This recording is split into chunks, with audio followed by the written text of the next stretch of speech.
Everyone, welcome to the channel star chemistry.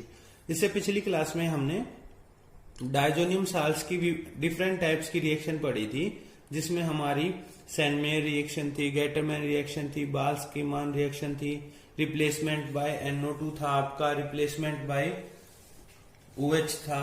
तो इस type की हमने कई रिएक्शंस पढ़ी थी। तो आज हम उसी वीडियो को आगे कंटिन्यू करते हुए रिप्लेसमेंट ऑफ बाय हाइड्रोजन और हमारी एक बहुत इंपॉर्टेंट जो डायजोनियम साल्ट की रिएक्शन है, कौन सी, कपलिंग रिएक्शन, उन दोनों को हम आज पढ़ेंगे। तो रिप्लेसमेंट बाय हाइड्रोजन की जो आपका डायजोनियम ग्रुप है, वो उसको हम किससे, हाइड्रोजन से रिप्लेस कर रहे हैं। वो कैसे करेंगे वो इस रिएक्शन के अंदर हम पढ़ेंगे, इसके मैकेनिज्म के साथ। तो जो फर्स्ट है आपका कि diazonium salt on reaction with hypophosphorous acid in presence of cuprous ion replaces hydrogen. कि जो आपका डायजोनियम साल्ट की जब हम हाइपोफॉस्फोरस एसिड के साथ रिएक्शन करवाते हैं क्यूप्रस आयन की प्रेजेंस में, तो क्या होता है, आपका जो डायजोनियम ग्रुप है वो रिप्लेस हो जाता है किससे, हाइड्रोजन से। तो देखते हैं कैसे।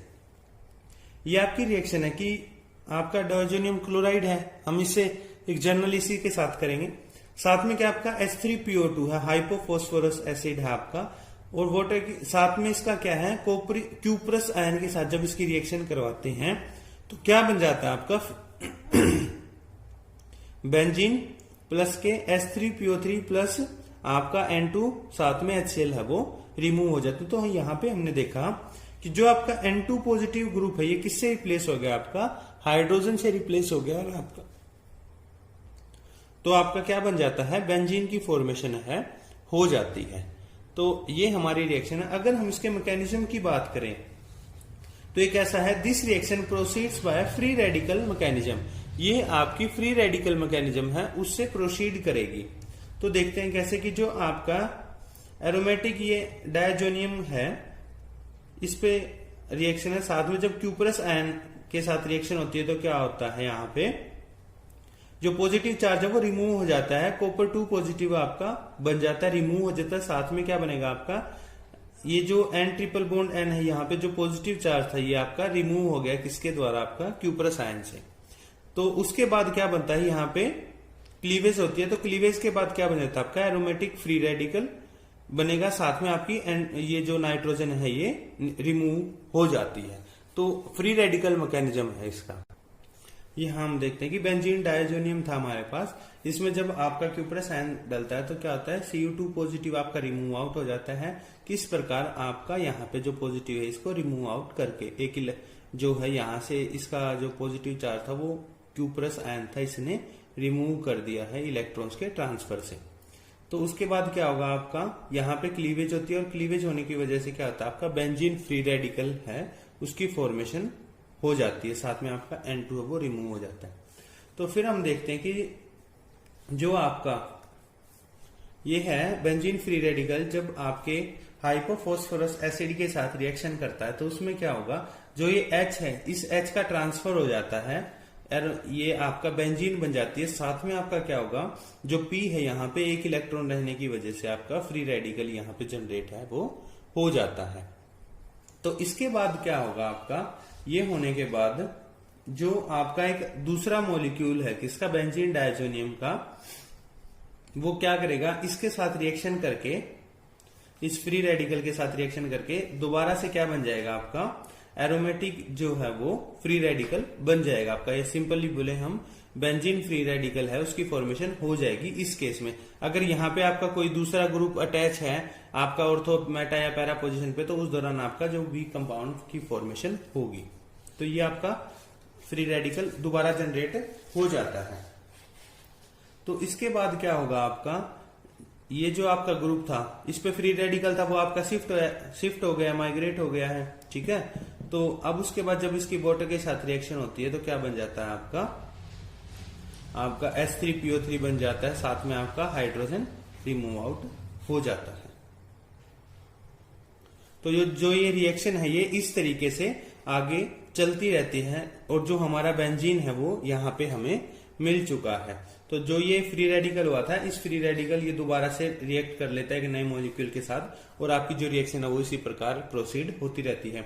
रिएक्शन बहुत इंपॉर्टेंट है। इसकी इंपॉर्टेंट कैसे है, सिंथेटिक यूटिलिटी पे आप इसको दूसरे कंपाउंड्स हैं उनकी फॉर्मेशन के लिए यूज कर सकते हैं।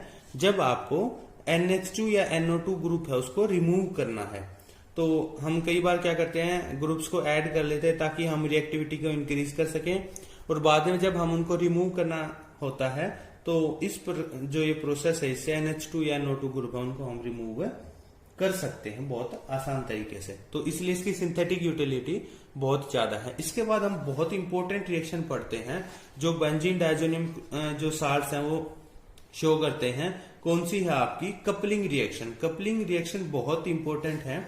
इसमें क्या होगा आपका, इसमें जब आपका प्रोडक्ट बनता है तो वो क्या है, एजो ग्रुप बनते हैं आपके, एजो डाइज बनती हैं, और वो डाइज कैसी होती हैं, कलर्ड कंपाउंड होते हैं, तो इसलिए उनका बहुत इंपॉर्टेंट है, सिंथेटिक यूटिलिटी बहुत ज्यादा है। तो देखते हैं, the reaction of diazonium ions with aromatic compound containing powerful electron releasing substituent, कि जब आपकी डायजोनियम आयन की जो है उनकी रिएक्शन होती है किसके साथ, किसी एरोमेटिक कंपाउंड के, और उस एरोमेटिक कंपाउंड पे आपके इलेक्ट्रॉन डोनेटिंग ग्रुप ऐड होते हैं, तो उस जो रिएक्शन है उसको हम क्या बोलते हैं, कपलिंग रिएक्शन बोलते हैं। This leads to the formation of compound called azo compound. इससे एजो कंपाउंड उनकी फॉर्मेशन होती है। तो उसका जनरल फॉर्मूला जो है हम एजो कंपाउंड का देखते हैं एक बार। तो हम जनरल फार्मूला देखते हैं कि ये क्या है हमारा, AR डबल बॉन्ड N, ये हमारा एरोमेटिक कंपाउंड, और G क्या है आपका इलेक्ट्रॉन डोनेटिंग ग्रुप है जो हमने देखा था, ये इलेक्ट्रॉन डोनेटिंग। तो यहाँ पे जो आपका N डबल बॉन्ड N है वो एज इट इज रह जाता है, आपका ये रिमूव नहीं होता है। तो जो G कौन सा आपका इलेक्ट्रॉन रिलीजिंग ग्रुप है, जो आपका OH है, NHR, NH2, NR2 alkyl group, R की जगह एल्काइल ग्रुप लगा दिया हमने, R कोई भी एल्काइल ग्रुप हो सकता है आपका। तो ये सारे ग्रुप क्या है आपके, G है। तो ये आपका जो एग्जांपल है एक टिपिकल या जर्नल फार्मूला है किसका, एजो कंपाउंड्स का, जो आपके कलर्ड कंपाउंड्स होते हैं।